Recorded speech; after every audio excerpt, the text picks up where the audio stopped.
¿Qué tal? ¿Cómo están amigos y amigas de esta comunidad? Gracias por acompañarnos este día en nuestro canal. Gracias por seguir haciéndolo crecer. Pónganle el pulgar arriba, déjenos sus comentarios, déjenos sus puntos de vista, siempre tan importantes para todos y cada uno de nosotros. Bueno, tenemos varias notas. Al ratito a las 9:30 le voy a presentar una entrevista muy buena con Marta Olivia López sobre todas estas fugas, sobre todas estas dudas que hay en torno a este crimen del grupo fugitivo. No, es interesante, va a ser muy interesante escuchar el punto de vista de Marta Olivia y sobre todo el tema de los avances en esta investigación. Vamos a ver qué pasa con el fiscal Irving Barrios. Es una situación muy particular de la cual nos va a platicar la querida Marta Olivia. Así que ahorita tenemos varias notas, por supuesto, que se han venido dando a conocer en los últimos momentos. De entrada vamos a comenzar con un tema también entre espectáculos y demás. ¿No? Continúa todo este desvisadero por parte de los Estados Unidos en relación a diferentes políticos, a grupos musicales, ¿no? Quienes de una u otra forma, por supuesto, pues han sido señalados de no cumplir las reglas por parte del tío Sam. A través de sus redes sociales, la agrupación Grupo Firme informó la cancelación de su próximo concierto en California, en Estados Unidos. La banda mexicana, liderada por Edwin Cass, se iba a presentar en el condado de Napa, en California, el próximo 1 de junio. Sin embargo, por un problema con sus visas, pues no se llevará a cabo este concierto. Fue a través precisamente de sus historias de Instagram donde la agrupación reveló que sus visas se encuentran en proceso administrativo por parte de la Embajada de Estados Unidos. Algo similar, si no mal recuerdo, pasó con Julián Álvarez. En su comunicado, los intérpretes de Ya Superame pues no dieron más detalles del proceso en el que se encuentran sus visas, únicamente lamentaron que esta situación, casi imposible su presentación en la Onda Fest, pues se esté presentando. Textualmente lo que escribieron fue, a través de este comunicado firmado por el grupo y por Music VIP Entertainment, que pronto les daremos noticias de nuestro regreso a la Unión Americana para encontrarnos de nuevo y volver a cantar, bailar y brindar juntos. Es lo que da a conocer este grupo firme. En los últimos días, en las últimas semanas, son varios grupos, varios artistas los que han tenido problemas con sus visas, ¿no? Impidiéndoles cubrir con su agenda de conciertos, cumplir con su agenda de conciertos en Estados Unidos. Bueno, por supuesto, el caso de los Alegres del Barranco, ¿no? Que es muy conocido, muy sonado por su relación con el cártel Jalisco Nueva Generación a través de los famosos narcocorridos. También el señalamiento con Espinosa Paz, que también se da a conocer hace unas semanas. Lorenzo de Monteclaro es otro de los artistas que también pues no cuentan con la visa para presentarse en el otro país, en el país de los Estados Unidos. Él ya le adelantaba precisamente el caso de Julián Álvarez, que también dio a conocer que no podía presentarse. Mire, por supuesto, sin descartar ni encartar absolutamente nada, porque la razón en los porqués Estados Unidos retira las visas en muchas ocasiones no se tienen claras, esa es la verdad de las cosas, y en otras las manejan con un interés muy particular en los Estados Unidos, sin que esto exima de ningún tipo de responsabilidad a quien la tenga. Mi punto es que estamos en un escenario en donde el tema de la música ha ido generando distinta controversia por el vínculo con las empresas criminales. Esa es una realidad. No estoy diciendo que alguno de estos personajes, bueno, con excepción de los Alegres del Barranco, que es un hecho, ¿no? Que están tocando a favor de un personaje haciendo apología del narcotráfico. Estamos hablando de que las empresas criminales tienen su ramificación musical, tienen su ramificación de entretenimiento y a través de ella precisamente desarrollan distintas tareas para legitimar, para normalizar. En lo personal, le reitero, yo no creo que solamente sea música, como dice por ahí Los Alegres del Barranco, yo no creo que únicamente sean muestras de lo que pasa en el país. Sinceramente, para mí hay una maquinaria perversa detrás de toda esta narcocultura que no solamente factura, sino que también juega un papel determinante en el reclutamiento voluntario, así como en lo que se puede considerar un lavado de cara a una violencia atroz a través precisamente de personajes quienes se comportan de forma bestial, y ejemplos hay muchos para confirmarlo. ¿No? Entonces, eso es lo que su servidor piensa piensa sobre la narco cultura. No creo que sea ninguna expresión popular, no creo que sea ninguna expresión del pueblo, no creo sinceramente que sea algo orgánico, no creo que sea nada revolucionario como otras culturas underground. Sinceramente, creo que es parte de una instrumentalización por parte del crimen organizado para, para llevar a cabo y lograr las tareas que le había mencionado hace cuantos segundos. Entonces, con base en ello, claro que hay empresas, hay productoras, hay agentes, hay managers de ambos lados de la frontera, quienes lavan dinero, quienes a través de sus espectáculos, a través de sus eventos, llevan a cabo este cometido. Y hay artistas quienes lo saben y participan activamente en este tipo de ilícitos. Y lo hacen porque pertenecen a esa empresa criminal de una u otra manera. Lo hacen ya sea víctimas también de extorsión y lo hacen ¿por qué? Porque generan una buena ganancia para sus bolsillos. Entonces son razones por las cuales se presenta una situación de este tamaño que, insisto, nos tiene que llevar a una discusión mucho más a fondo de quiénes son estas compañías, de quiénes están detrás de las mismas, de quiénes son los rostros, los nombres, los titulares, los contactos. ¿A razón de qué operan en alguno de los dos países? ¿Quiénes son las empresas grandotas que los protegen? Porque ahí también, por supuesto, hay una protección. ¿Quiénes son los entes financieros que están detrás de las mismas? No estoy, insisto, asegurando que el caso de Grupo Firme o el caso de Julián Álvarez o el caso de Lorenzo de Monteclaro sea por este tipo de situaciones.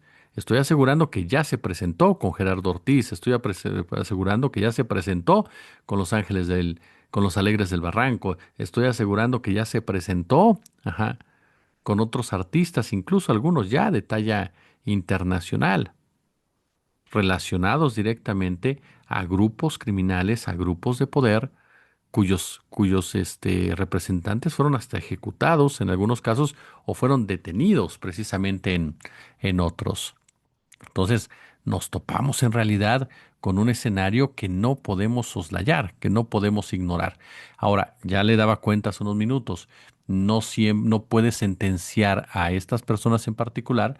¿Por qué? Únicamente el retiro de visa, porque Estados Unidos no da la información clara. Pero es una cuestión también de ver qué música tocan, qué tipo de relación tienen, ajá, qué tipo de comportamientos han tenido, y entonces te das cuenta por dónde puede venir la inclinación de los Estados Unidos o el chequeo, o simplemente al darse ya un caso como el que se presentó hace unas semanas, en donde hay una persona detenida, hubo una persona ejecutada y hubo cantantes señalados que se declararon culpables precisamente de esta actividad, pues en Estados Unidos están teniendo con mayor lupa esta circunstancia, ¿no? A final de cuentas. Eso en torno a lo que está pasando ahora con los artistas. Vamos a platicarlo después con mayor profundidad. Yo creo que el día de mañana o el domingo, para involucrar también todo lo que pasó con este productor de contenido que resultó también ser un tratante de personas. Oiga, voy con ahora con el asunto de judicial, ¿no? Voy con el asunto judicial en donde pues nos topamos con que reapareció Norma Piña, la polémica Norma Piña, la presidenta de la Suprema Corte de Justicia de la Nación, quien hoy por hoy todavía es defendida por algunas voces, ¿no? Quienes la consideran víctima de las venganzas, de los corajes, de los señalamientos del presidente Andrés Manuel López Obrador.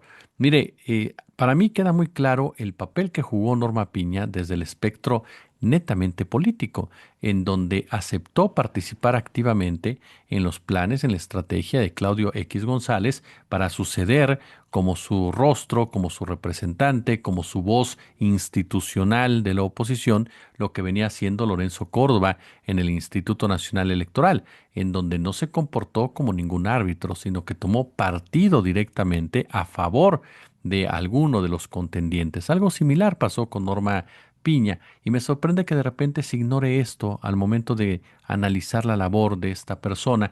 Yo entiendo que Norma Piña no es una mujer muy sagaz en el ámbito político porque no es política, sin embargo sí hacía política y sí hace política y sí operó políticamente, ya sea por decisión propia, ya sea por órdenes de un tercero o de una tercera, pero a final de cuentas lo hizo. esas reuniones con Alejandro Moreno, esas intenciones con Jorge, con Marco Cortés, en cuestión de boicotear una elección, de boicotear un resultado, de alterar el mismo, todo bajo esta premisa, en donde aseguraron que lo que buscaban era detener la deriva autoritaria de nuestro país, otorgándole la mayoría absoluta al partido Morena y sus aliados en acciones completamente antidemocráticas, pero bajo este falso razonamiento de que las mayorías no siempre tienen la razón y no siempre se les tiene que respetar lo que voten. Ya, válgame usted de verdad, hágame usted, perdón, el favor, no.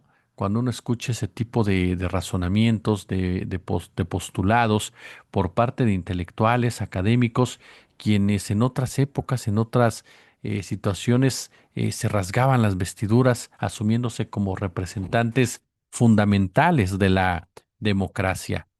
Bueno, Norma Piña es sin duda alguna una mujer que tristemente para ella va a ser recordada como la peor presidenta de la Suprema Corte de Justicia de la Nación. Y lo será por el papel que llevó a cabo. Lo será por la manera en cómo incluso dirigió la discusión en torno a la reforma judicial, en donde la petulancia, la soberbia fueron parte esencial de los argumentos, en donde cuando la Suprema Corte requirió a una lideresa, a un líder que tuviera la capacidad suficiente para enfrentar un momento de este tamaño, debatirlo, pues simple y llanamente la tuvo a ella amparada en intereses mezquinos, en intereses relacionados con otro personaje sumamente mediocre como Claudio X González, un personaje gris, un personaje tatuado con la marca del fracaso y quien volvió a arrastrar a todo lo que conllevó la oposición o todo lo que significó, perdón, la oposición verdaderamente al hoyo. Eso es lo que pasó con este tipo de personajes. Entonces nos topamos con una mujer que efectivamente no fue el hecho de que no se levantara para saludar al presidente Andrés Manuel López Obrador, porque ese acto no fue un acto de rebeldía, no fue un acto. ¿Qué tenía que ver eso con la separación de poderes? Es lo que todavía no logro entender y no logro entender por qué mucha gente lo quiere dinamitar, lo quiere ubicar de esa forma, ¿no? El pensar que el hecho de que no se levantara mostraba una independencia, una separación, una postura rebelde. No significaba nada de eso, simplemente fue un berrinche por parte de una persona que quiso llamar la atención.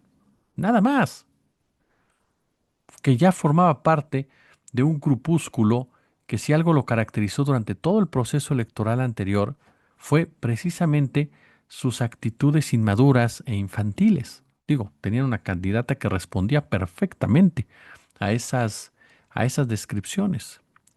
Después ya vino todo este operativo en donde incluso trató de bajar el número de ministros. Bueno, llegó un punto que hasta sus propios compañeros de grupo le dijeron, por ahí ya no es. Porque muchos habló de Pérez Dayán como la persona que votó a favor de que no se entrara de lleno a la discusión, pero esto pudo haberse acabado si hubieran votado los ministros que Norma Piña quería, el número de ministros, y fue Luis María Aguilar, junto con otros quienes dijeron, Pérez Rebolledo, me parece, quienes dijeron, no, no, ajá, porque se dieron cuenta hasta el nivel que había llegado ya Norma Piña en esa obsesión por detenerse ante una derrota que estaba hecha. Yo insisto en que si este grupo hubiera entendido que iba a perder en las elecciones, hubiera entendido que iba a perder ante la ciudadanía, hubiera tomado una actitud diferente para negociar una reforma judicial, para aportar en la discusión de la reforma judicial y no solamente ponerse a la defensiva y asegurar hasta el día de hoy que la manera en cómo funciona hoy el Poder Judicial es el adecuado y que vivíamos una especie de sueño no legal. Norma Piña reapareció en la Organización de Estados Americanos, ¿no? En donde la misión de observación electoral de la OEA, la cual ha criticado, ¿no? En otras ocasiones, por supuesto, diferentes escenarios en cuestión de gobiernos de izquierda, pues llegó para ser partícipe de la elección inédita del domingo 1 de junio y con el cuestionamiento de si no restará independencia al Poder Judicial. Imagínense, es una delegación de la OEA que ya llega con ese sesgo O sea, ya llega directamente con ese sesgo de que esta forma de hacer las cosas va a restar independencia. Yo se los digo, para mí la OEA no es ninguna autoridad, es un organismo que ha justificado golpes de Estado, es un organismo cuyos titulares desde hace tiempo han respondido exclusivamente a los intereses y al poder de los Estados Unidos. Es el famoso ministerio, ¿no? Como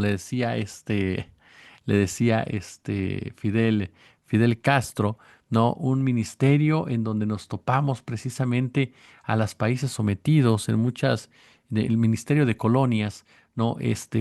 Países sometidos a las directrices de los intereses norteamericanos y que en muchas ocasiones prefieren voltear a ver hacia otro lado o de plano estar a favor de que tumben presidentes de izquierda, pero que cuando se presentan situaciones con los de derecha aplauden sin ningún tipo de temor. Entonces, para mí la OEA lo que diga o deje de decir, sinceramente me parece que es, como diría Capulina, inclusive. Esa es la verdad de las cosas.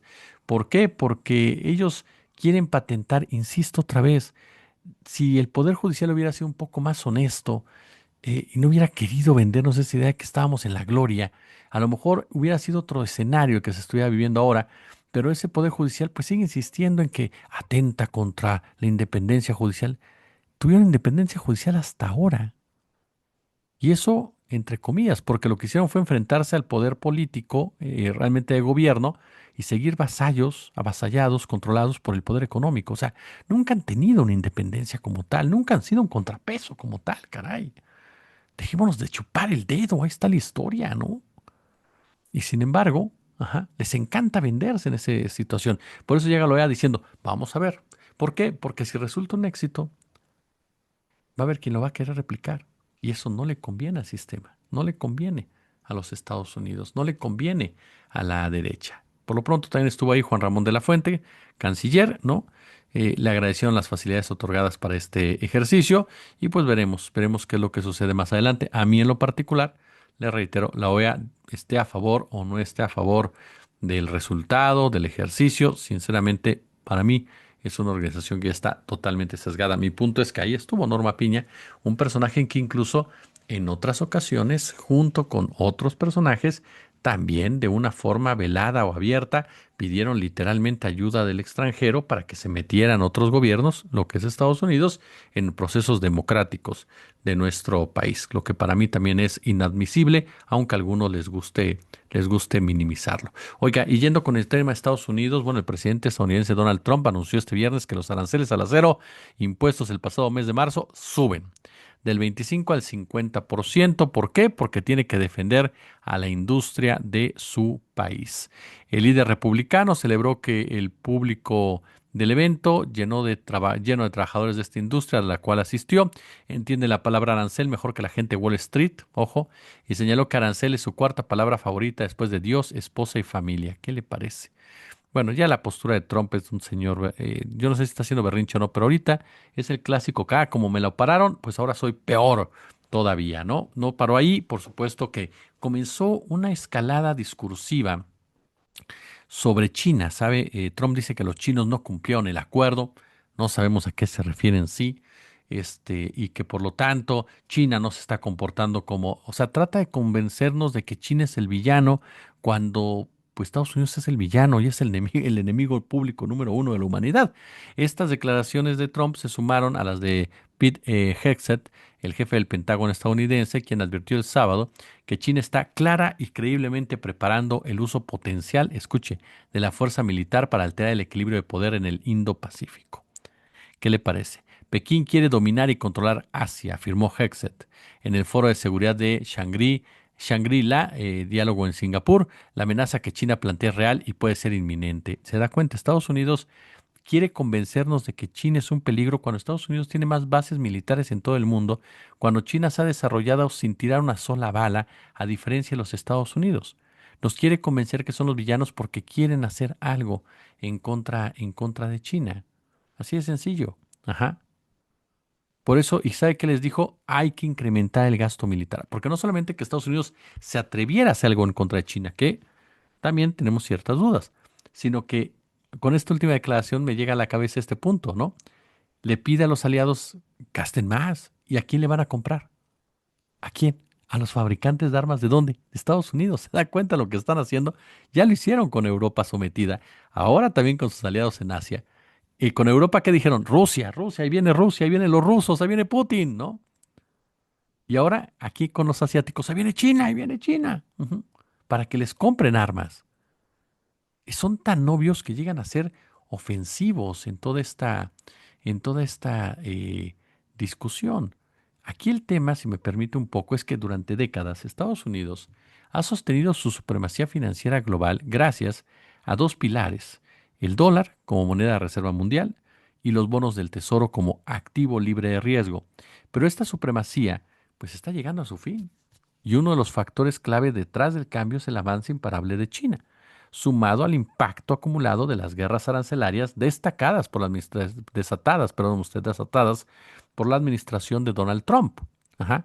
Unido a ello, la degradación de la calificación crediticia de Estados Unidos por parte de Moody's, pues lo que muestra es que el mundo se dirige hacia un reordenamiento financiero sumamente profundo. Las señales del mercado son muy claras. La semana pasada Wall Street registró su peor caída en un mes. Precisamente el rendimiento de los bonos a 30 años superó el 5%, una barrera psicológica que no se alcanzaba desde octubre del 2023. El dólar, por su parte, ha perdido más del 7% en lo que va del año, borrando todas las ganancias acumuladas en 2024. Y detrás de estas cifras no hay simples altibajos del mercado, sino es que es un cambio profundo en la percepción del liderazgo global. Así de sencillo. Ajá. Hay un cambio en esta percepción de que Estados Unidos sigue siendo el líder a nivel mundial, el líder económico. China ha jugado un papel central en esta transformación, con un crecimiento sostenido, su avance tecnológico, su liderazgo en sectores clave como las energías renovables, los semiconductores, la inteligencia artificial, su iniciativa de internacionalizar el yuan. El gigante asiático ha dejado de ser solo una potencia emergente para comenzar a convertirse en un competidor del dólar en el escenario financiero global. De ahí vienen los gritos de que no cumple los acuerdos, de ahí vienen los gritos de que se está preparando para tomar decisiones militares. Este escenario, obviamente, insisto, no nació de la nada. La guerra comercial que desató Donald Trump en 2018 con aranceles punitivos sobre cientos de miles de millones de productos chinos, cambió las reglas del juego para siempre. ¿Por qué? Porque empujó a China a fortalecer su autonomía económica, a tejer alianzas en Asia, África, América Latina, y esta guerra comercial se intensificó con la llamada guerra de los chips y la batalla tecnológica por el liderazgo en inteligencia artificial, semiconductores y nuevas tecnologías, en donde Estados Unidos busca precisamente contener el avance chino mediante restricciones, mediante no competencia, no, mediante bloqueos de exportaciones claves, por cierto, sanciones dirigidas a frenar el imparable desarrollo tecnológico de China. Y lejos de doblegar a China, esa estrategia ha fortalecido su determinación de reducir su dependencia del dólar y del sistema financiero dominado por los Estados Unidos. Entonces, nos topamos con una realidad imperante. Más de medio siglo después de la primera visita de Henry Kissinger a China, el capitalismo globalizado enfrenta una paradoja irónica: sus propias reglas, sus propias recetas de éxito, globalización, minimización de costos, maximización de beneficios, están acelerando su decadencia. Lo que comenzó como un proceso de globalización basado en reducir costos y maximizar beneficios, ajá, terminó dejando a los Estados Unidos y Europa dependientes de las cadenas de suministros que ellos mismos desmantelaron. La expansión de un modelo desregulado, financiarizado y deslocalizado, ajá, sembró precisamente la semilla de una fragilidad estructural que hoy hace crujir a todo el sistema, y la dependencia estratégica de China en tierras raras y manufacturas ha creado vulnerabilidades estructurales difíciles, muy difíciles de revertir.